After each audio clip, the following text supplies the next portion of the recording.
Hello friends, welcome to exam B. I am Sushil Lagade, ex manager Reserve Bank of India.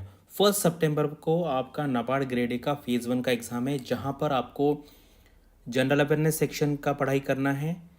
उसके बाद ESI भी है, उसके बाद आपका एआरडी भी है। और ये तीनों में जो गवर्नमेंट स्कीम का इंपॉर्टेंस है वो बहुत ज़्यादा है। तो इतनी सारी स्कीम है, तो हमारे सामने क्वेश्चन आता है कि कैसे आइडेंटिफाई करें कि इंपॉर्टेंट स्कीम कौन सी है। तो ये हम इस टॉपिक में डिस्कस करेंगे। तो चलो यहाँ पे वीडियो स्टार्ट करते हैं। तो ये हमारा economic and social issues and ARD का सिलेबस है। कुछ गवर्नमेंट रिलेटेड स्कीम के क्वेश्चन जो है वो जीए में भी आ सकते हैं, लेकिन यहाँ पर आने का ज़्यादा स्कोप है। अगर आप यहाँ पे देखेंगे इंपॉर्टेंट एरियाज, आप यहाँ पे देख लो poverty alleviation, correct, employment generation. उसके बाद कुछ रिपोर्ट्स भी आते हैं, जैसे वर्ल्ड लेवल पे रिपोर्ट्स आते हैं, कुछ नीति आयोग के रिपोर्ट्स आते हैं। तो यहाँ से आपको पता चलेगा, जैसे पॉपुलेशन रिलेटेड कोई भी रिपोर्ट है तो वो आपको यहाँ पे देखना है। एग्रीकल्चर तो सिलेबस है ही है, मतलब ईएसआई में भी दिया है उन्होंने, और हमारा एग्रीकल्चर का पूरा दूसरा जो पूरा टॉपिक है, मतलब करेक्ट, ये एग्रीकल्चर वाला यहाँ पे तो वो आते ही आते हैं। और कुछ रूरल डेवलपमेंट में उन्होंने एक्चुअल स्कीम का नाम भी दिया है, करेक्ट। जैसे डेमोग्राफिक ट्रेंड है, इसके बारे में कुछ रिपोर्ट्स है, वो भी आप देख सकते हैं। जैसे एजुकेशन के बारे में स्कीम भी आ सकती है, करेक्ट, एजुकेशन पॉलिसीज है, problem associated with the illiteracy है, करेक्ट। उसके बाद शेड्यूल कास्ट शेड्यूल ट्राइब के प्रॉब्लम है, socio economic programmes for schedule caste schedule tribes and other backward classes, correct. Positive discrimination in favour of the under privilege, ये होता है reservation, इसका मतलब सोशल मूवमेंट। ये सारा जो आपको सिलेबस में दिखता है उससे रिलेटेड अगर आपको कोई भी स्कीम दिखता है तो वो स्कीम है हमारे लिए इंपॉर्टेंट।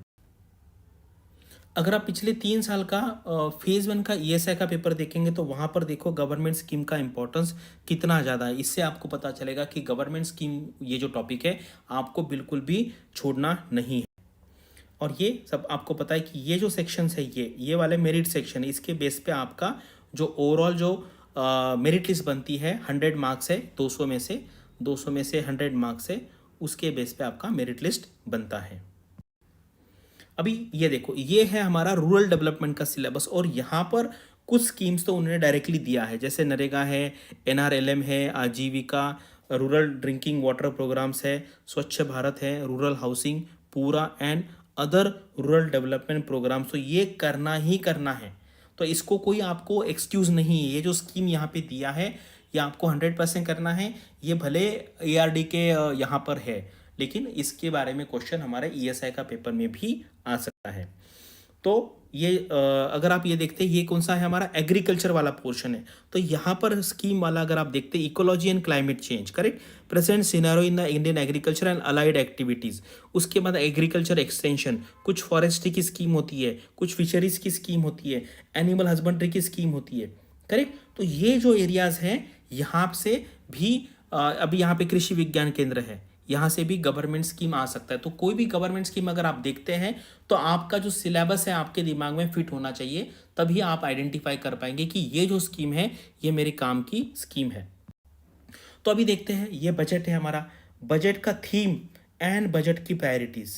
अगर आप ये क्लियरली देखेंगे तो ये है इस साल का important area, correct, employment, skilling, MSMEs and middle class, correct. तो ये जो 4 एरियाज हैं ये हमारी थीम है, करेक्ट। और बजट की प्रायोरिटीज में ये जो 9 एरियाज हैं, ये तो आपको अभी जैसे अगर हम कहेंगे कि फेज़ 1 का पेपर, यहाँ पे डिस्क्रिप्टिव आपको नहीं लिखना है, लेकिन जब आप डिस्क्रिप्टिव पेपर लिखेंगे तो आपको ये 9 के 9 एरियाज फुल मतलब याद होने चाहिए, करेक्ट। और इसके अंदर क्या है, ये तो ब्रॉड एरियाज हो गए, ये तो ब्रॉड एरिया होगी। ये हमारी इस साल की बजट की प्रायोरिटीज़ हैं, यानी कि गवर्नमेंट का फोकस इस एरिया पे है। तो यहाँ से एग्जाम में क्वेश्चन जो है इससे रिलेटेड, इससे गवर्नमेंट स्कीम कौन कौन सी वो आएगा। अभी ये ब्रॉड नो है, इसके अंदर क्या क्या है पूरे बजट्स में से मैंने वो अगले पेज पे आपके लिए निकाला है। तो वो अगर आप देखेंगे तो आपको बहुत यहाँ पे क्लियर का आइडिया आ जाएगी कि ये गवर्नमेंट स्कीम हमारे लिए इंपॉर्टेंट है। ये देखो, प्रायोरिटी 1 से लेके प्रायोरिटी 1, 2, 3, 4, 5, 6, 7, 8 एंड 9, करेक्ट। इसके अंदर अंदर क्या क्या है, जैसे productivity and resilience in agriculture, correct, natural farming है, रिलीज ऑफ न्यू वैरायटीज है, transforming agriculture research, mission for pulses and oil seeds, vegetable production and supply chain, digital public infrastructure for agriculture, shrimp production and export, national cooperation policy. देखो ये इस तरीके से, ये अगर आप एरिया देखेंगे, देखो ये जब आप पढ़ाई करेंगे तो आपके सामने ये होना ही चाहिए। करेक्ट, ये आपको दिखा दिया।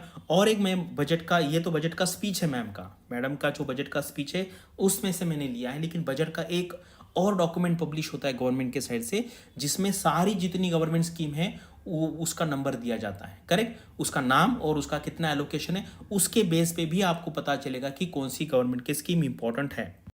जैसे ये देखिए, तो यहाँ पे आपको कैसे पता चलेगा, आप यहाँ पे एलोकेशन देख सकते हैं। देखो national highway authority of India, ये जो है ये आपको जीए में काम में आएगा। करेक्ट, उसके बाद आप यहाँ पे देखो 37,000 है, समग्र शिक्षा है, क्योंकि एजुकेशन हमारा ईएसआई सिलेबस का पार्ट है। उसके बाद प्रधानमंत्री पोषण निर्माण, पीएम पोषण, कितना बजट एलोकेशन है। करेक्ट, तो यहाँ से आपको पता चलेगा कि गवर्नमेंट का जो फोकस है। अभी देखो प्रधानमंत्री आवास योजना अर्पण, कितना यहाँ से यहाँ आप देखो कितना एलोकेशन यहाँ पे बढ़ गया है।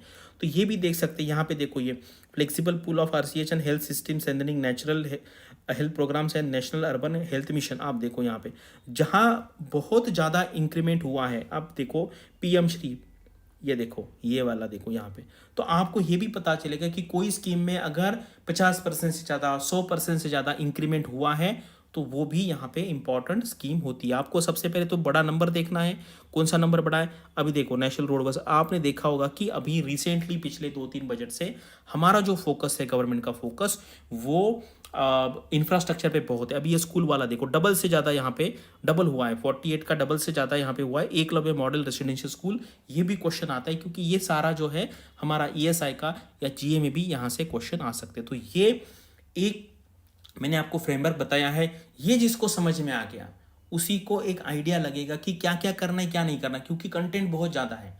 और हमने कैसे कवर किया उसका एक डॉक्यूमेंट है, वो कमेंट सेक्शन में मैं उसका लिंक देता हूँ, वो आप डाउनलोड करके देख सकते हैं कि किस तरीके से हमने हमारे कोर्स में ये सारा कवर किया है। आपको इससे रिलेटेड या कोई भी नाबार्ड के प्रिपरेशन रिलेटेड अगर कोई डाउट है, और ये जो मैंने बनाया है ये आरबीआई के लिए भी लागू होगा, लेकिन उसका सिलेबस फिर आपको उसके लिए देखना पड़ेगा। अदरवाइज 70-80% कंटेंट इसका आरबीआई गेट बी का जो ईएसआई का पेपर है या जीए है उसके लिए भी यूजफुल है। Thanks for watching this video and all the best for your studies and upcoming examinations.